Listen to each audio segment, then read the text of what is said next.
একই ক্যাম্পাসে কিছু অবৈজ্ঞানিকভাবে জুনিয়র হাই স্কুল খোলা হয়েছে। মাস্টারমশাই যারা আছেন, যারা ভুক্তভোগী, প্রত্যেকেরই অভিজ্ঞতা আছে। প্রথম বছর হই হই করে সেখানে 100-150 ছাত্র ভর্তি হয়ে গেছে। ধীরে ধীরে কমতে কমতে আজকে 25, 30, 50, 60 ছাত্রই পরিণত হয়েছে এক একটি জুনিয়র হাই স্কুল। এই স্কুলগুলোকে সেই বড় স্কুলের সঙ্গে মার্চ করে দেওয়া যায় কিনা সেটাও আমরা ভাবছি। এবছর 800 বিদ্যালয় ইতিমধ্যে আমরা মঞ্জুরি পেয়েছি, তাদের পিএমশ্রী বিদ্যালয়ে উন্নীত করা হচ্ছে।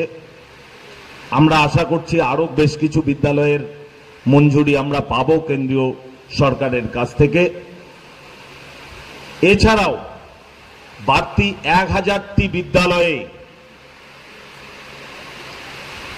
অটল টিঙ্কারিং ল্যাব সেটি আমরা তৈরি করছি। প্রত্যেকটি 20 লক্ষ টাকা ব্যয়ে একটি সেখানে ল্যাবরেটরি তৈরি করা হবে। আমার অনুমান যতগুলো বিদ্যালয়ে বিজ্ঞান শিক্ষা দেওয়া হয় তার প্রত্যেকটি বিদ্যালয়ে আমরা এবছর অটল টিঙ্কারিং ল্যাব দিতে পারব। পরিকল্পনা হয়েছে, আমরা আরেকটি পরিকল্পনা করেছি।